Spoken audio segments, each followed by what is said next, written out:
Hello guys, welcome to my YouTube channel time to study and art. इस वीडियो में हम BHDC 132 के फर्स्ट ब्लॉक का थर्ड यूनिट कवर कर रहे हैं, जिसका नाम है कबीर का काव्य। तो इस वीडियो में हम कबीर की भक्ति का स्वरूप इस टॉपिक पर डिस्कशन करेंगे। तो चलिए शुरू करते हैं। कबीर की भक्ति का स्वरूप मैंने इसको लिख नहीं रखा है, इस तरह से माइंड मैप बना दिया है जिससे आसानी होती है याद करने में भी, पढ़ने में भी। तो आप लोगों के लिए ठीक रहेगा, अच्छा रहेगा अगर आप इसका स्क्रीनशॉट कर लेंगे तो फर्स्ट है आचरण की शुद्धता।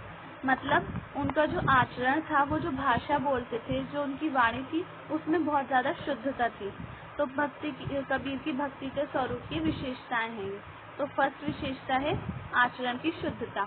सार्वभौमिक भक्ति, वो सार्वभौमिक भक्ति करते थे। उनका सिर्फ एक विषय को लेकर भक्ति करने का कोई भी वो नहीं था, वो सार्वभौमिक भक्त थे।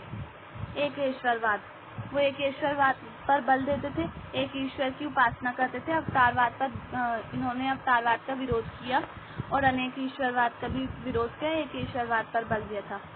ईश्वरवादी मानवतावादी दृष्टिकोण, मतलब मैंने इससे पहले वीडियो में बताया, इन्होंने कबीर ने ईश्वरीय मानवतावादी दृष्टिकोण था इनका। इन्होंने मानवतावादी गुणों को लोगों में डाला, लोगों को परिचित कराया मानवतावादी गुणों से। हिंदू मुसलमान को समान रूप से शिक्षा दी और सभी को साथ लेकर चले, सभी को एक साथ बांधा, एक सूत्र में पिरोने का काम किया। फिर है निर्गुणोपासक निराकार कर्म। ये निर्गुणोपासक निराकार थे, मतलब ईश्वर की उपासना करते थे, ईश्वर के निर्गुण रूप की और निराकार रूप की। इनका मानना था कि ईश्वर का कोई आकार नहीं होता, ईश्वर का कोई रंग रूप आकार नहीं होता है, ईश्वर निर्गुण होता है। तो इसलिए निर्गुणोपासक कवि थे। समाज सुधारक, ये एक समाज सुधारक थे। समाज सुधारक में इन्होंने बहुत सारे जो धार्मिक आडंबर थे, बाह्य आडंबर थे, धार्मिक अंधविश्वास थे, जाति प्रथा थी, ये सारे सामाजिक जो बुराई थे उन सबको दूर किया था। तो इसलिए ये समाज सुधारक थे।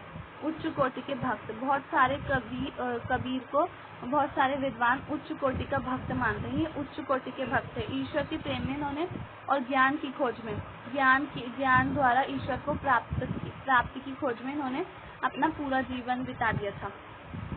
श्रवण, कीर्तन, स्मरण, दास्य व वात्सल्य, मतलब ये इन सारे प्रकारों की भक्ति करते थे। श्रवण पर बल देते थे। कीर्तन, श्रवण मतलब ईश्वर के जो गुणगान है उसको सुनना, कीर्तन उसको, इसका मतलब ही सुनना ही होता है, उसको पढ़ना। स्मरण, उसको बार बार याद करते रहना। दास्य, ईश्वर को अपना स्वामी और स्वयं को दास मानना। वात्सल्य, ईश्वर को अपनी माता या फिर पिता मानना और स्वयं को उनका बालक मानना। तो इन्होंने इन सब प्रकारों की भक्ति की थी। रहस्यवादी भावना, ये कबीर जो थे, ये ईश्वर के साथ रहस्यवादी भावना के आधार पर भक्ति करते थे ईश्वर को प्राप्त करने के लिए। इनमें रहस्यवादी भावना भी देखने को मिलती है, वो मैं अभी आगे वीडियो में रहस्यवाद के ऊपर जो कबीर के विचार हैं वो बताऊंगी। अभी इसमें मैंने इतना ही बताया, इसमें अभी शॉर्टकट में समझा रही हूँ। नाम स्मरण पर बल, ईश्वर के नाम स्मरण पर बल देते थे। इनका मानना था कि ईश्वर का बार बार याद करते रहने से, ईश्वर का बार बार नाम स्मरण करते रहने से, नाम लेने से ईश्वर की प्राप्ति होती है, ईश्वर को अच्छा लगता है और ईश्वर का साक्षात्कार होता है, ईश्वर की प्राप्ति होती है। प्रेम का आकर्षण, ये ईश्वर को अपने पति के रूप में मानते थे। प्रेम का आकर्षण भी, इनमें माधुर्य भाव की भक्ति भी देखने को मिलती है, प्रेम का आकर्षण देखने को मिलता है, आकर्षण देखने को मिलता है। तो कबीर स्वयं को पत्नी मानते थे और ईश्वर को अपना पति के रूप में मानते थे। इनके बहुत सारे दोहे ऐसे हैं, मानते हैं ये कि ईश्वर जैसे एक पत्नी अपने पति के प्रेम के साक्षात्कार के लिए, पति के दर्शन के लिए तड़पती है, वैसे ही कबीर भी ईश्वर के लिए तड़पते हैं, ईश्वर के साक्षात्कार के लिए। तो ईश्वर को ये पति का प्रतीक मानते थे और स्वयं को पत्नी का प्रतीक। फिर है वैराग्य भावना, इनमें वैराग्य भावना देखने को मिलते हैं, वैराग्य संबंधित भक्तियाँ देखने को मिलती हैं। फिर है उलट बासियाँ, तो उलट बासियाँ होती हैं उल्टे तौर पर जो काव्य है उसको लिखना या फिर बोलना उल्टे तौर पर, उनका जो अर्थ है वो उल्टा निकलता है।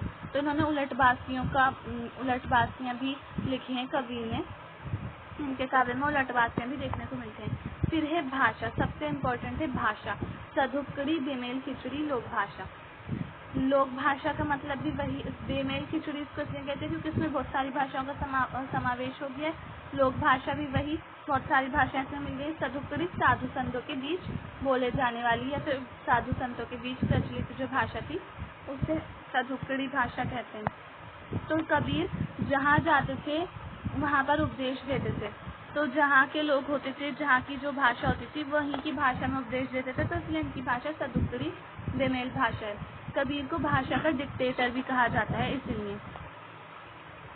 तो गाइस आज की वीडियो में सिर्फ इतना ही। अगर आपको मेरी वीडियो पसंद आई हो तो प्लीज़ मेरे चैनल को लाइक करें, शेयर करें एंड सब्सक्राइब करें एंड कमेंट्स करके ज़रूर बताएं आपको मेरी वीडियो कैसी लगी।